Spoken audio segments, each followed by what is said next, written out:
यानी कि प्रारंभिक मसीहों के लिए एक प्रकार की विषय के बारे में एक समाचार उनके पास भेजते हुए इस पत्री को लिखा है। इनकी इस दूसरा पत्री में पहला अध्याय में पत्रस एक बात पर ज्यादा जोर लगा रहा है। 1 से लेकर के 11वां आयत तक जो कुछ आप पढ़ोगे, इसमें एक विषय के बारे में पत्रस अपना ज्यादा ध्यान दे रहा है और सबको उसी बात के बारे में ज्यादा समाचार देने की कोशिश कर रहा है। वो है पहचान। क्या है? पहचान। हालेलुया। प्रभु में पहचान और प्रभु को पहचानना। पहचान के बारे में यहां पर पत्रस ज्यादा जोर लगा रहा है, क्योंकि जब तक हम प्रभु को पहचानेंगे नहीं, तब तक उनके द्वारा हमारे जीवन में हम प्राप्त करने वाले किसी भी बात हो, उसको भी हम पहचान नहीं पाएंगे। जो व्यक्ति यीशु को पहचानता है, उस व्यक्ति आत्मिकता को भी पहचानता है।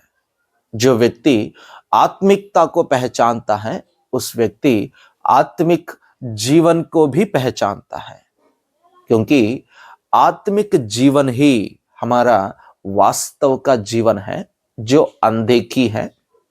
और जो दृश्यात्मक जीवन जो है, मतलब जो हम जिन चीजों को हम आंखों से देखते हैं, जो काम हमारी आंखों के सामने होती हैं, ये सारे काम ये छाया है। ये सब कुछ छाया है। आत्मिक जीवन में जिस प्रकार हमारे साथ होता है, उसी प्रकार हमारे भौतिक जीवन में भी होता है। इन चीजों के बारे में मैंने सपनों के बारे में समझाते हुए पहले से ही आपको बता दिया था कि सपना हमें तब परमेश्वर देता है, या सपना में हम जो कुछ देखते हैं वो वास्तव है, और उसकी छाया हम इस भौतिक जीवन में देखते हैं। इसका मतलब आत्मिक जीवन अलग है और हमारे आंखों के सामने जो हो रहा है ये काम अलग है। तो अभी इस पत्री में पत्रस ने लिखा हुआ अपनी दूसरी पत्री में पहचान पर अपना ज्यादा ध्यान दे रहा है। किस बात की पहचान? प्रभु यीशु मसीहा पर पहचान, या प्रभु यीशु मसीहा को पहचानना। कोई भी मसीह हो या कोई भी विश्वासी हो, जब तक यीशु को पहचानते नहीं है, तब तक अपने जीवन में जीवन का और भक्ति के संबंधित हर एक प्रकार की तमाम चीजों को प्राप्त करने की तरीका को पहचान नहीं पाते हैं। यहां वही बात कह रहा है पत्रस। देखिए दूसरा आयत से, परमेश्वर की और हमारे प्रभु यीशु की पहचान के द्वारा अनुग्रह और शांति तुम में बहुतायत से बढ़ती जाए। हालेलुया। कह रहा है परमेश्वर की और हमारे प्रभु यीशु की पहचान के द्वारा हमारे जीवन में शांति और अनुग्रह बहुतायत से बढ़ता है। हमारे जीवन में शांति ना मिलने के कारण और प्रभु की अनुग्रह को हम महसूस ना करने के कारण उनको हमने नहीं पहचाने। अगर हमने उसको सही रीति से पहचान लिए होते तो हमारे जीवन में शांति राज्य करता है, क्योंकि शांति का राजकुमार प्रभु यीशु हैं और उनकी अनुग्रह हमारे जीवन में राज्य करता है। अनुग्रह और व्यवस्था, ये दोनों अलग अलग चीजें हैं। अनुग्रह हमें मुफ्त में मिल जाती है, लेकिन व्यवस्था हमें पाप के ज्ञान दिलाने के लिए दिया गया है, क्योंकि बाइबल कहती है व्यवस्था के बिना पाप की ज्ञान इंसान के अंदर नहीं होगा। व्यवस्था क्या है? व्यवस्था का मतलब क्या है? व्यवस्था मूसा को प्रभु यीशु मसीह ने सीनै पर्वत के ऊपर दिया था, और उन्हें हम ये भी कहते हैं 10 आज्ञाएं। इन 10 आज्ञाओं को हम कहते हैं व्यवस्था। प्रभु ने मूसा को इज़राइलियों को दिया था आज्ञाएं, 10 अलग अलग प्रकार की आज्ञाएं। कहते हैं उसमें झूठ नहीं कहना, व्यभिचार नहीं करना, चोरी नहीं करना, और किसी पर गलत इंतजाम या झूठ की इंतजाम ना लगाना, और माता पिता की आदर करना, मुझे छोड़ कोई परमेश्वर की आराधना नहीं। इस प्रकार के 10 आज्ञाएं हैं जो प्रभु ने इस दुनिया को दिया है, जो प्रभु ने हमें दिया है। इन 10 आज्ञाओं के द्वारा हमें समझ आता है, अच्छा झूठ नहीं बोलना है। अगर झूठ बोलेंगे तो ये हमें परमेश्वर के सामने गलत ठहराता है, क्योंकि प्रभु ने कहा तुम्हें झूठ नहीं कहना, है ना। इसका मतलब व्यवस्था हमें पाप का या गलतियों का एहसास दिलाता है, लेकिन अनुग्रह, व्यवस्था का रीति ऐसा है, इन 10 आज्ञाओं में से कोई भी छोटे से छोटा आज्ञा को भी अगर आप पालन नहीं करोगे तो गिना जाता है आपने 10 के 10 को आपने छोड़ दिया। अगर झूठ आपने गलती से बोल दिया, प्रभु के नजर में तो आपने 10 की 10 आज्ञाओं को तुमने छोड़ दिए। आपने झूठ ही बोला था, लेकिन प्रभु के नजर में इसे व्यभिचार करने के बराबर गिना जाता है, और इसे चोरी करने के बराबर गिना जाता है, इसे हत्या करने के बराबर गिना जाता है। लेकिन आपने किया नहीं ये सारे इन सारी गलतियां, पर फिर भी व्यवस्था का रीति ही ऐसा है, अगर छोटा सा छोटा आज्ञा को भी आपने नहीं मान पाए तो समझो प्रभु के नजर में आप 10 के 10 को आपने छोड़ने की बराबर है। इसलिए प्रभु यीशु मसीहा हमारे लिए उस सूली पर कुर्बान करने से, उन 10 आज्ञाओं से हमें मुक्ति मिली है। अनुग्रह के द्वारा हमने क्षमा पाए हैं। आमीन। इस अनुग्रह के द्वारा हमारे जीवन में शांति मिला है। अनुग्रह, जब जब हम अनुग्रह के शब्द को इस्तेमाल करते हैं तब तब हमें समझना चाहिए कि इस अनुग्रह हमें प्रभु यीशु मसीहा अपना लहू बहाने से, अपना जान सूली पर कुर्बान करने से हमें मिली है।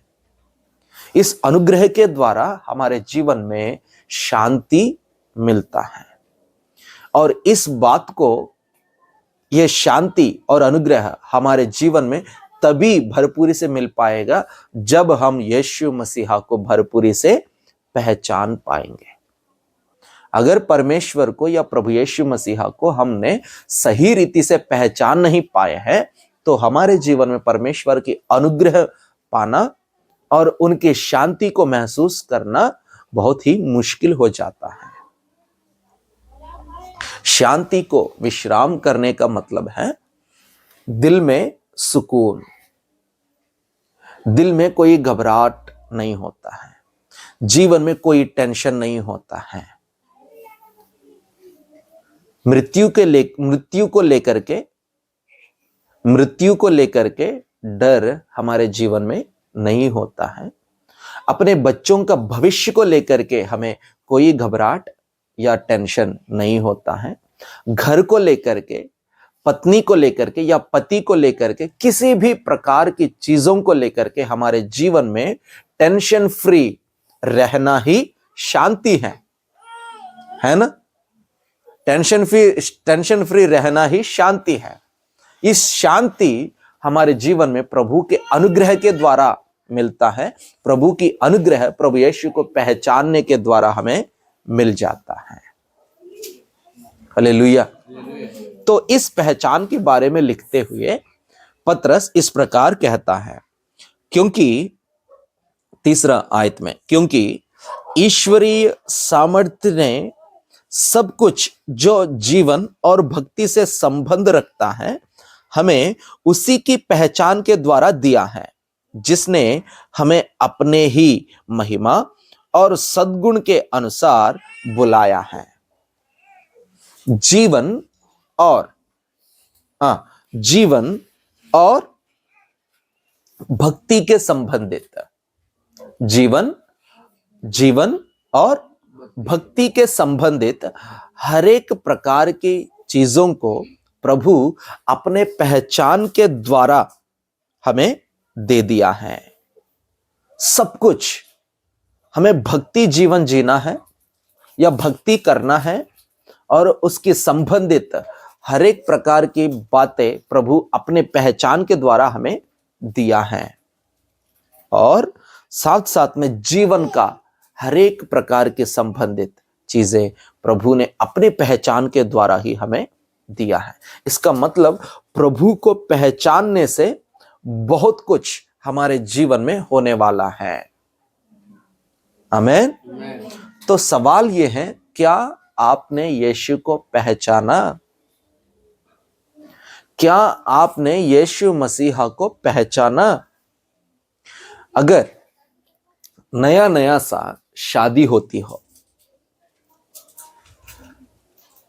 हस्बैंड और वाइफ दोनों अपना जीवन को शुरू कर लेते हैं, कुछ समय के बाद, 1 साल के बाद एक दूसरों का मन समझ लेते हैं।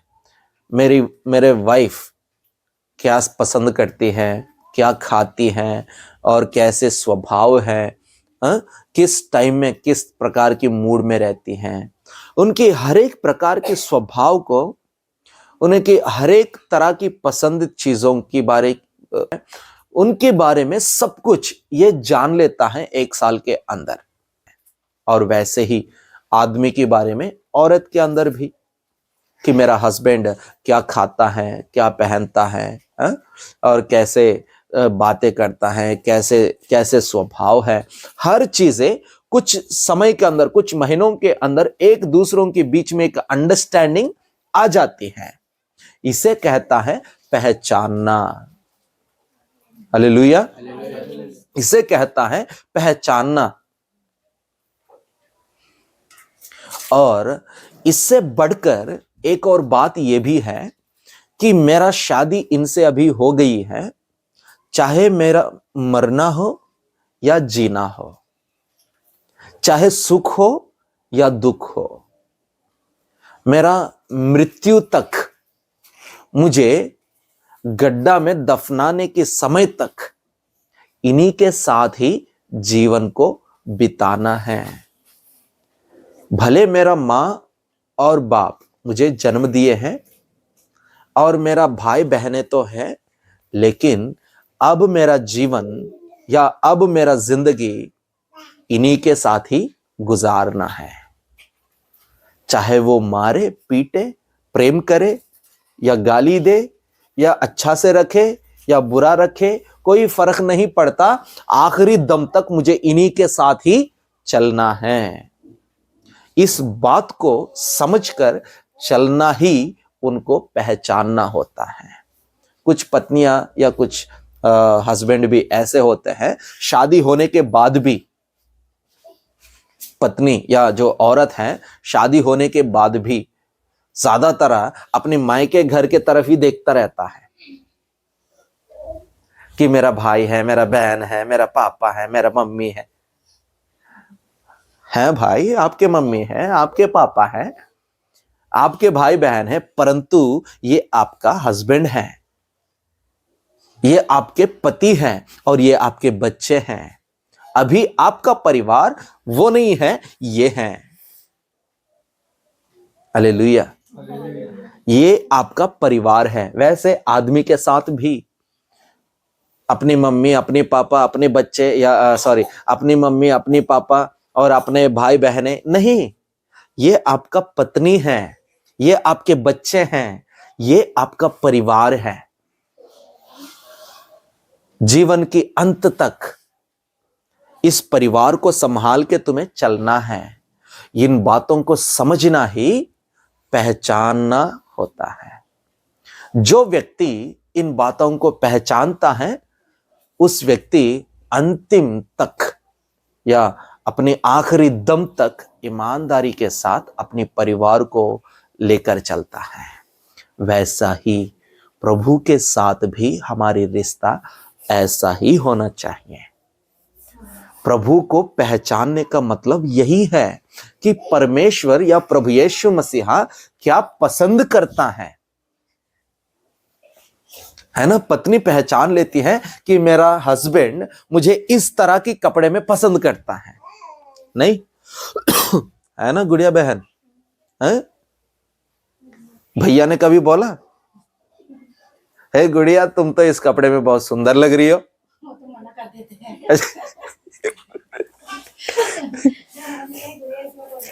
है? हाँ, नहीं कभी ना कभी बोला तो होगा। अब तो टाइम नहीं है, बच्चे बराबर के हो गए हैं, प्रिंस की शादी के लायक हो गया प्रिंस भी। कल परसों इनका भी शादी कराना, अब कहाँ बोलेंगे? इससे पहले बोलता होगा, है ना प्रिंस? हाँ हाँ।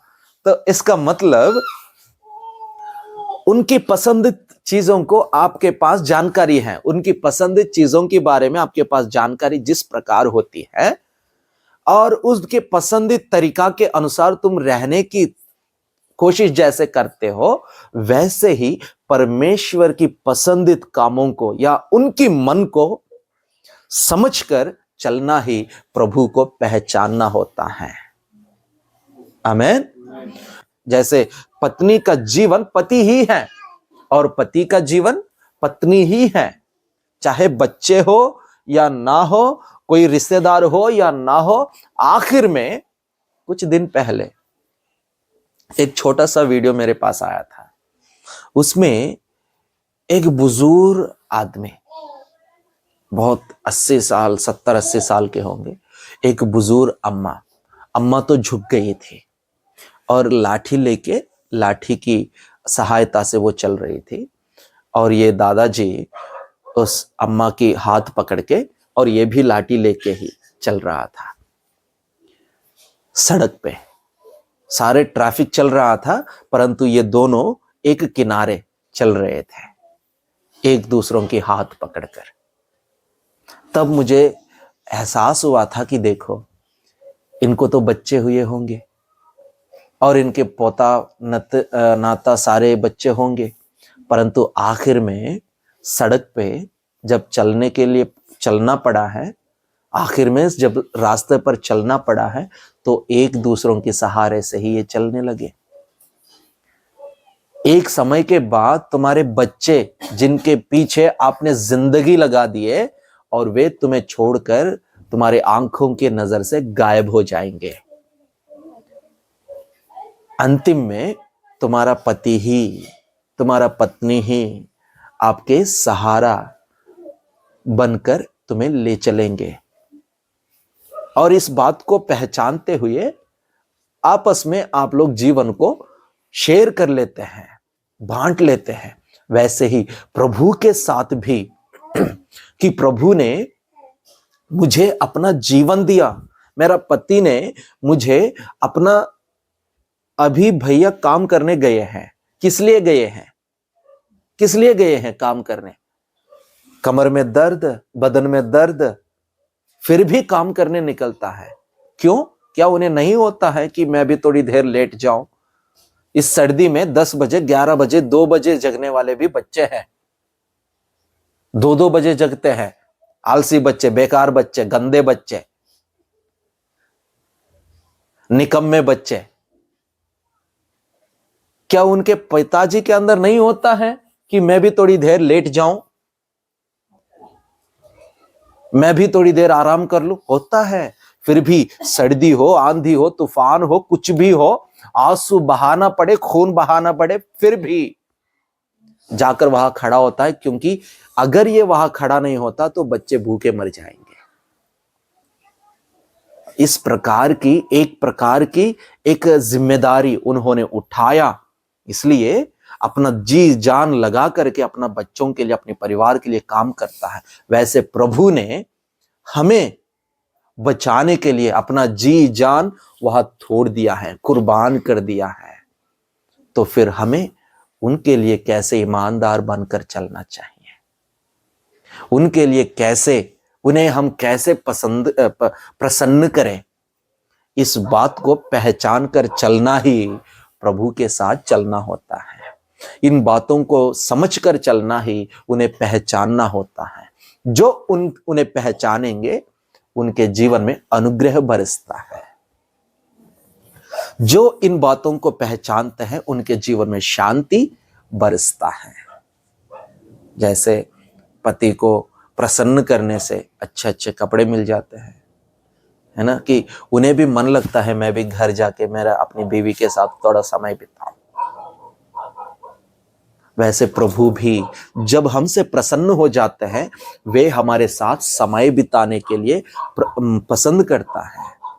जब वे हमारे साथ समय बिताने आकर बैठेंगे, जरूर गहरे गहरे बातें और हमारे जीवन के भलाई की जरूरती बातें वो हमें बताएंगे, और जीवन के राहों में चाहे कांटे भी क्यों ना हो, हमें उठा के ले चलेंगे।